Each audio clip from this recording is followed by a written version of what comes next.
ఓం నమః శివాయ.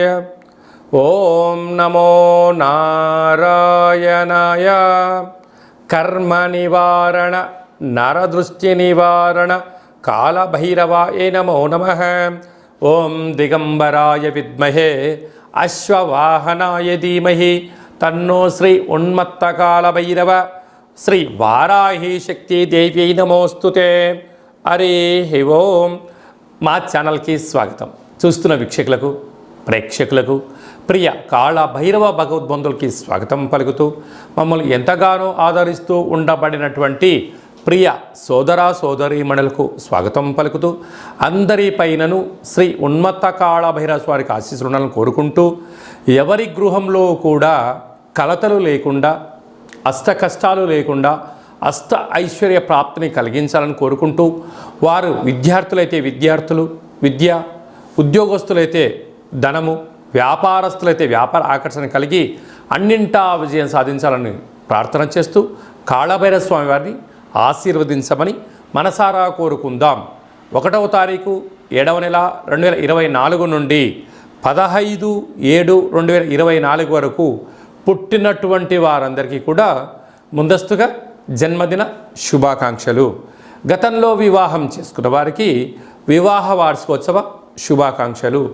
ద్వాదశ రాశుల్లో గ్రహ గమనాన్ని ఒకసారి వీక్షింపచేద్దాం.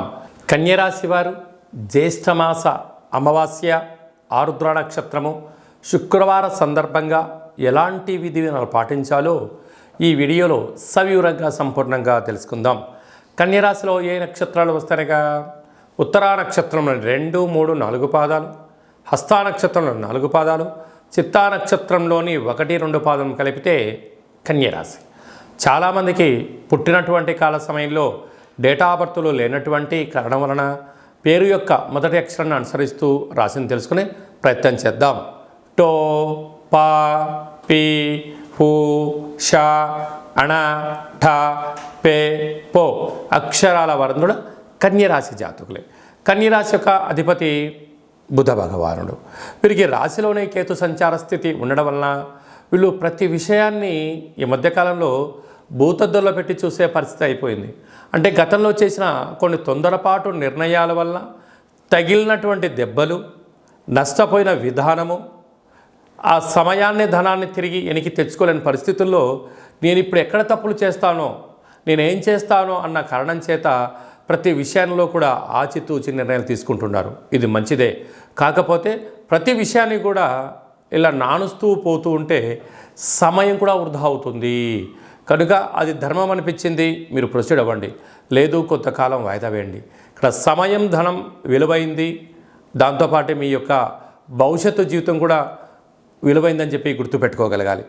6వ స్థానంలో శని భగవానుడు స్వక్షేత్రకంగా ఉండడం వలన రుణ సమస్య, రోగ సమస్య, శత్రు సమస్య, గృహ భవన నిర్మాణ కార్యక్రమాలలో, కొనుగోలు క్రయ విక్రయాలలో దయచేసి అప్పులు చేయొద్దు. చేశారా అది అలా అయిపోతుంది, ఇది ఇలా అయిపోతుంది, మధ్యలో మీరు అప్పుగా మిగిలిపోతారు.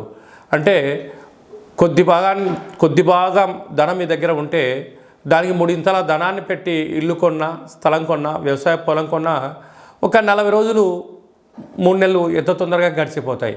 ఇచ్చిన డబ్బులు తిరిగి రావు, బ్యాంక్ లోన్లు చేతికి అందవు, మీరు అప్పుల పాలయ్యే పరిస్థితి ఉంటుంది.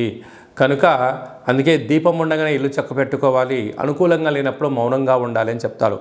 కనుక మీ దగ్గర ఎంత ధనం అయితే ఉందో ఆ యొక్క ధనానికి సరిపడ స్థలాన్నే, భవనాన్ని కొనుక్కోండి, అప్పుల పాలు కావద్దు అని చెప్పి జ్యోతిర్విజ్ఞానం తెలియజేస్తుంది. సప్తమంలో రాహు ఉండడం వల్ల శత్రువులు ఎక్కువ. అష్టమంలో కుజుడి యొక్క ప్రభావము స్వక్షేత్రకంగా ఉండడం వలన మీ జన్మ నక్షత్రం రోజున పూర్ణిమ, అమావాస్య తిథులు ఎందున, అష్టమి తిథులు ఎందున దూర వాయు జల ప్రయాణాలు పెట్టుకోవద్దు. ఆవేశానికి దూరంగా ఉండండి. అప్పులు ఇవ్వద్దు, అప్పులు తెచ్చుకోవద్దు.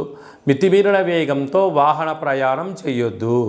భాగ్యస్థానంలో దేవగురు బృహస్పతి సంచారం చేయడం వలన భార్యాభర్తల మధ్య విభేదాలు, ప్రేమికుల మధ్య ఆటంకాలు, పార్ట్నర్షిప్ వ్యవహార కార్యక్రమాల్లో స్వల్పమైనటువంటి భేదాభిప్రాయాలు వచ్చే అవకాశాలు ఉన్నాయి. కనుక వీటిని వినండి, చిరునవ్వుతో స్వీకరించండి. మీరు తొందరపడి మాటను జారవద్దు, రియాక్ట్ అవ్వద్దు. నెగిటివిటీని, శత్రువులను మూట కట్టొద్దు. ఏడాది తర్వాత రవి భగవానుడు మిథున రాశిలో శుక్రుడితో కలిపి సంచారం చేయడం వలన వృత్తులు, ఉద్యోగాలు, వ్యాపారాలు, విదేశాలకు వెళ్ళాలి, కొత్త ఉద్యోగ ప్రయత్నం చేసేవారికి ఇది చాలా మంచి కాలము అని చెప్పి గమనించాలి.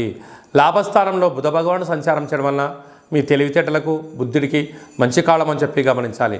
కనుక అమావాస్య అనగానే అమ్మవారి పూజకు, కాలభైరవుడి పూజకు విశిష్టత.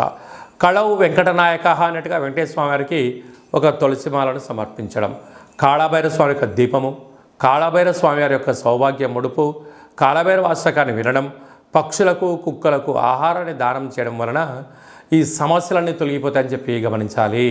స్వయంవృత్తులు, సేవారంగాలు, వ్యాపార కార్యక్రమాలు, వ్యవసాయ సోదరిమణులు, హోటల్ వ్యాపారస్తులు, సాఫ్ట్వేర్, హార్డ్వేర్ ఉద్యోగస్తులకు చాలా మంచి భవిష్యత్తు ఉందని చెప్పి గమనించాలి.